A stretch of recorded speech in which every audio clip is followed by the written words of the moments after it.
అన్యాయం చేసే వాళ్ళ చేతిలో అధికారం ఉంటే ఆ పరిస్థితి ఎలా ఉంటుందో ఇప్పటికీ మన దేశాన్ని చూస్తే అర్థమవుతుంది. కానీ అదే అధికారం ప్రజలకు సేవ చేయాలని సంకల్పించుకున్న వాళ్ళ చేతిలో ఉంటే ఇదిగో ఇలా ఉంటుంది. సాయంత్రం 5 గంటలు బీహార్లోని పాట్నా జిల్లాలోని గోన్పుర గ్రామ పంచాయతీ కార్యాలయం.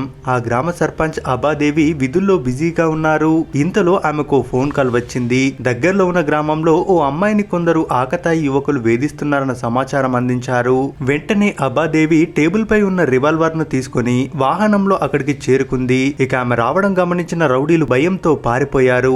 ఇలా ఒక్క ఈవ్టీజింగే కాదు, మహిళలకు సంబంధించిన పలు సమస్యలను తీర్చడంలో ఆమె ముందుంటారు. నాకు కొంచెం తిక్కుంది, దానికో లెక్కుంది అనేది గబ్బర్ సింగ్ లో పవన్ కళ్యాణ్ చెప్పిన డైలాగ్. ఈ డైలాగ్ ఎంతగా పేలిందో ప్రత్యేకంగా చెప్పనక్కర్లేదు. సినిమాలో ఈ డైలాగ్ కి వచ్చిన కాంప్లిమెంట్ అంతా ఇంత కాదు. ఎక్కడ అన్యాయం జరిగితే అక్కడ తనదైన శైలిలో గబ్బర్ సింగ్ ప్రత్యక్షమై న్యాయం చేసేవాడు. అలాంటి న్యాయం చేస్తుంది ఓ మహిళ, బీహార్ కు చెందిన అబాదేవి. ఎవరి అబాదేవి అని షాక్ అవ్వకండి, అక్కడికే వస్తున్న అబాదేవి బీహార్ లోని పాట్నా జిల్లాలో ఉన్న గోన్పుర గ్రామ పంచాయతీకి సర్పంచ్. పేరుకే ఆమె సర్పంచ్ అనుకుంటే మాత్రం పొరపాటే. తన న్యాయం కూడా అలాగే ఉంటుంది. మహిళలపై ఎవరైనా సరే తిరగబడినా, వాళ్లకు అన్యాయం చేయాలని చూసినా వెంటనే అక్కడ ప్రత్యక్షమవుతుంది.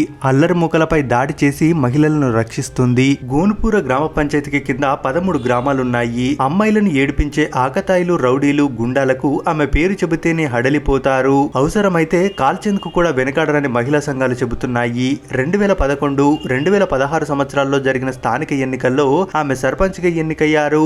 మహిళల హక్కులకు ఎలాంటి భంగం కలిగినా ఊరుకోరామే. పోలీసులు సైతం ఈవ్టీజింగ్ కేసులు తమ దగ్గరికి వస్తే ఆమె దగ్గరికే వెళ్లమని సూచించడం విశేషం. అయితే ఆమెను సహించలేని కొందరు 2015లో అబాదేవిపై 6 రౌండ్ల కాల్పులు జరిపారు. కానీ ఎలాంటి గాయాలు లేకుండా తప్పించుకుంది అబాదేవి. దీంతో తుపాకీ లైసెన్స్ కోసం దరఖాస్తు చేసుకుంది. 2016లో ఉన్నతాధికారులు తుపాకీ లైసెన్స్ ను మంజూరు చేయడంతో రివాల్వర్ ను కొనుగోలు చేసి ప్రాణరక్షణగా ఉంచుకుంది. భర్త శిక్షణ ఇవ్వడంతో తుపాకీని ఎలా వాడాలో నేర్చుకుంది. అయితే 2017లో పంచాయతీ పరిధిలోని ఒక గ్రామంలో మత ఘర్షణలు చెలరేగాయి. ఇరు వర్గాలు దాడులకు దిగారు. అక్కడికి చేరుకున్న అబాదేవి ఒక కర్ర తీసుకుని ఇరు వర్గాలను చెదరగొట్టారు. అబాదేవి సర్పంచ్ గా పదవి బాధ్యతలు స్వీకరించిన అనంతరం పంచాయతీ కార్యాలయానికి నూతన భవనాన్ని నిర్మించారు. పాఠశాల భవనాలను కూడా నిర్మిస్తున్నారు. తాగునీటి సౌకర్యం కల్పించారు. ఇంకా కళాశాలకు పక్కా భవనాలు నిర్మించేందుకు ప్రణాళికలు రూపొందిస్తున్నారు.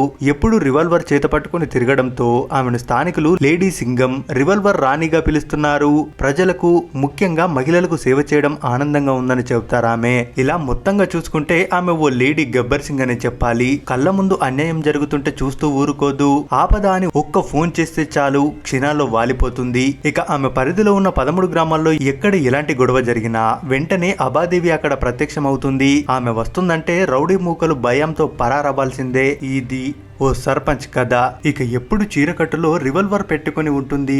రివాల్వర్ రాణి, లేడీ లయన్ గా బీహార్ లో చాలా పాపులర్ ఆమె. ఆ గ్రామంలోనే కాదు, జిల్లాలోనే రివాల్వర్ రాణి అంటే అందరికీ హడల్. రౌడీ మూకలు ఎక్కువగా తిరిగే బీహార్ లో అబాదేవి స్థానికులకు అండగా నిలిచారు. ఎక్కడ ఎలాంటి ఆగడాలు జరిగినా బాధితులు పోలీసులకు కాకుండా నేరుగా అబాదేవికి ఫోన్ చేస్తారు. ఓ పక్క మహిళలకు రక్షణగా ఉంటూ మరో పక్క అభివృద్ధితో పరుగులు పెట్టిస్తున్న ఇలాంటి సర్పంచ్ ప్రతి గ్రామానికి ఉండాలి. మరి సర్పంచ్ అబాదేవి గురించి మీరేమనుకుంటున్నారో మీ అభిప్రాయాన్ని కామెంట్స్ రూపంలో తెలియజేయండి. మరిన్ని ఇలాంటి మంచి మంచి వీడియోస్ కోసం మన ఛానల్ ని తప్పక సబ్స్క్రైబ్ చేసుకోండి.